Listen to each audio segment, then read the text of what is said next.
Section 6.1 is roots and radical expressions. I can find nth roots. Big ideas here. Corresponding to every power, there's a root. So squares have square roots, cubes have cube roots, quartic functions have fourth roots, and so on. The nth root of an expression that contains an nth power as a factor can be simplified. So if we look here, we can reduce this as long as our exponent matches. This is called our index. And as long as those are the same, we can reduce them. If n is odd, we get just x. If n is even, we get the absolute value of x. Because we know that we can't take the square root, for example, of a negative number in order to get a real number. We can get imaginary, but we're not talking imaginary here. We're talking real numbers. Take note, on page 361 is the nth root.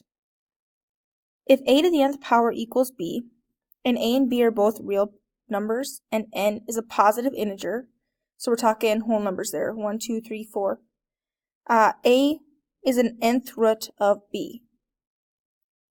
Okay, what that means is 3 cubed, for example, gives us 27. So 3 is a cubic root of 27. If n is odd, there's going to be exactly one real nth root of b, and whatever our index is, we put there, and then our value. If n is even and b is positive, okay, so as long as our b is positive, we're going to get a positive square root, which is the principal root, and that's what we normally see. We normally see like the square root of 6, the fourth root of 8. Okay, there's also a negative root, and there they have to explicitly say negative. If we just see a root like this, we know it's positive. Just like if I just see a 2, I know it's positive, unless I see a negative in front of it. If n is even and b is negative, there's no real nth roots of b. So I can't take the square root of negative 10, for example, in order to get a real answer. The number under the radical sign is called the radicand, so here, negative 10. And the index gives the degree of the root. So if I have the cubed root of 15, 15 is my radicand, and 3 is my index. Some vocab there. In example 1 here, we're finding all the real roots. What are the real cube roots of 0.008, negative 1,000, and 1 over 27? Since we're talking cubed roots, that means our index is 3. 3 is odd. We're going to have exactly one number here for each of these. And we're looking for what number can we cube to get to our values. Here we have 3 decimal places, so I know there's going to be 1 in each. And to get to 8, that's 2 times 2 times 2, so 0.2. 1,000 is negative, so negative in my answer. I have 3 zeros, so I put 1 in each of them, and a 1, 1 times 1 times 1. Here I get negative 10. Here I look, and 1 I get to by taking 1 times 1 times 1, and 27 I get to by taking 3 times 3 times 3, so 1/3. Again, we're just looking for what numbers do we take times itself 3 times because we want cubed. Here we want the real fourth roots, so I want to take something times itself 4 times. With 1, I can take 1 times 1 times 1 times 1 to get to 1, or I can take negative 1 times negative 1 times negative 1 times negative 1. So here I'm going to have plus or minus 1. We have our principal root, positive 1, and our negative. For negative 0.0001 here, I can never multiply something times itself 4 times and get a negative if it's a real number. So here, there's no solution. There's nothing that I can take times itself 4 times and get a negative number. Okay, a negative times a negative is a positive. A negative times a negative is a positive. And a positive times a positive is positive. Here, I can multiply 2 times 2 times 2 times 2 to get to 16. Or I can multiply negative 2 times negative 2 times negative 2 times negative 2. So these are going to be plus or minus. Same idea here. I can do 3 times 3 times 3 times 3. We want the fourth root, so we want to multiply times itself 4 times and get 81. Or I could have done negatives with those. So plus or minus 2/3. Again, with even roots, we either have 2 plus or minus, or none if it's negative. Here, if we look, since they're already written out as the radicals, we don't take plus or minus here. It already tells us it wants just the principal root. If they wanted a negative, they'd have to have a negative in front of it. And really, that only matters with the evens. The odds, we just take our radicand exactly as it is. So here, to get to a negative 8, this 3 as my index tells me I need the cubed root. So something times itself 3 times to get to negative 8. I can take a negative times a negative times a negative to get to negative 8. And 8 is 2 times 2 times 2. Here, if there's not a symbol here, it's a 2. It's a square root. And we know that because we've been dealing with square roots for a long time now. If there's not a number there, it's a squared. Just like we know if there's no number in front here, it's a 1. And if there's no exponent, it's a 1. And if there's nothing added, it's a 0. Same idea here. If there's not a number there in our index is a 2. So we need something times itself twice to get to 0.04. So 2 decimal places means there's going to be 1 in each of them. And 4 is 2 times 2. And again, it's not plus or minus because here, in order for it to be negative, they would have had to have a negative in front of it, or a plus or minus. They just want the principal root since all they have is the positive square root of 0.04. In C here, I need the fourth root, so something times itself 4 times to get to a negative 1. We can't do that. And in D, order of operations still matter here, guys. So PEMDAS says we have to do anything inside grouping symbols first. And a square root is a grouping symbol just like parentheses or brackets or fraction bars or absolute values, any of that. So inside we have to square first. Negative 2 squared is 4. And when I take the square root of 4, I get 2. And again, because they already have the principal root here, it's just 2. It's not plus or minus 2. Feel free to pause here and give these a try if you'd like. We need the fifth root, so something times itself 5 times. The only way we multiply to 0 is by taking times 0. The only way we can multiply to 0 is if our factors are 0. So 0 there.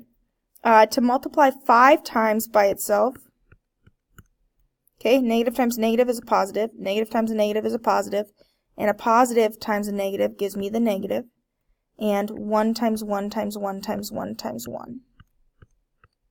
So negative 1 times itself 5 times gets me to negative 1. 32 is 2 times 2 times 2 times 2 times 2. So 2 to the 5th power, which means if we take the 5th root, it's just going to be 2. Each real number root here, we want the cubed root of negative 27. The negative means it's going to be a negative, and 27 is 3 times 3 times 3. The only way we multiply to a negative is if our bases are negative, and we have an odd number of them, and that number is 3.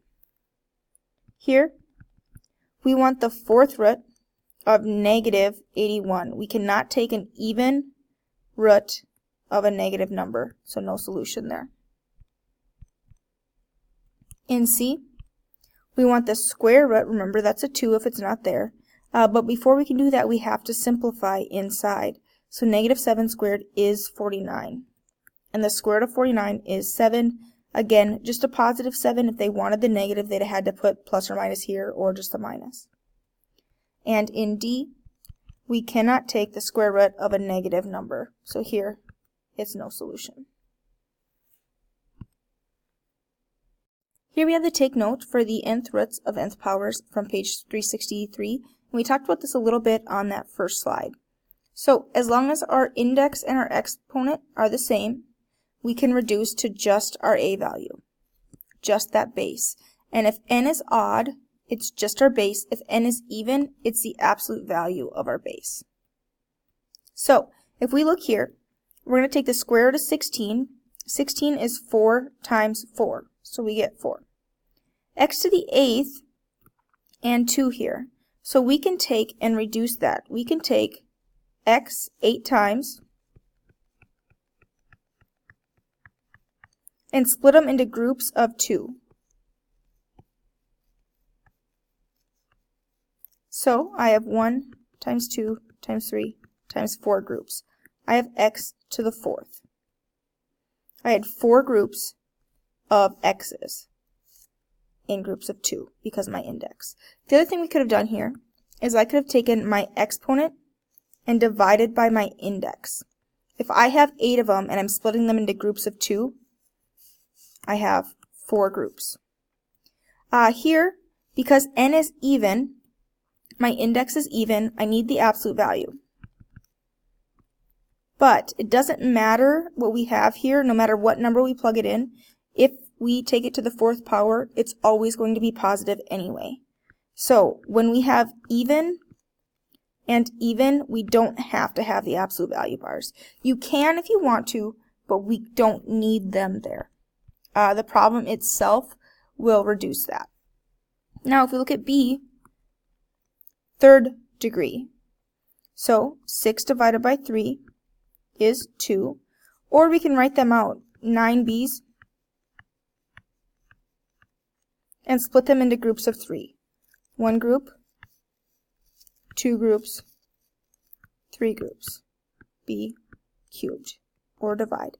Either way it works the same, and because this is odd, we can never use absolute value bars. See here? Same idea. I can either write out all my x's and split them into groups of 4. I have another group of x's and get x squared, or I can divide. I can take 8 and divide them into groups of 4, and I get 3.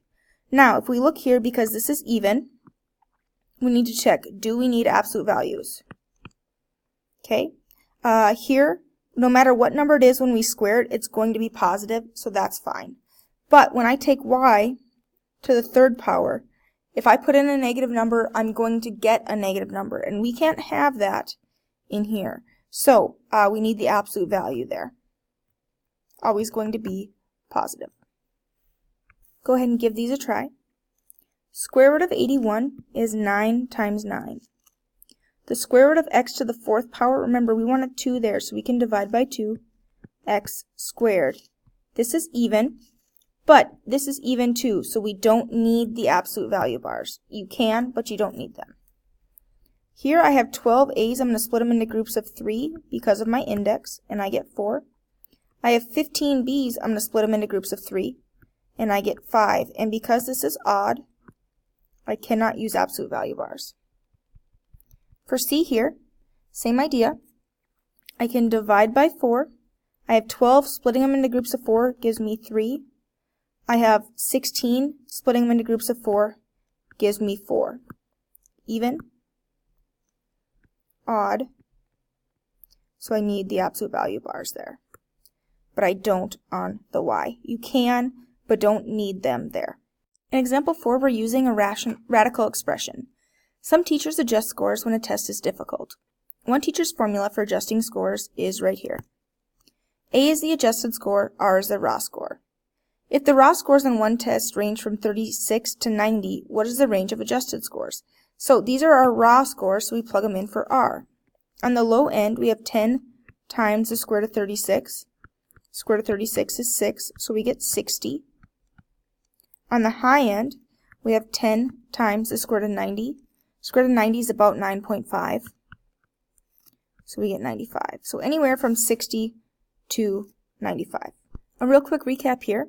Corresponding to every power, there is a root. So squares have square roots, cubes have cube roots, and quartic functions have 4th roots. The nth root of an expression that contains an nth power as a factor can be simplified.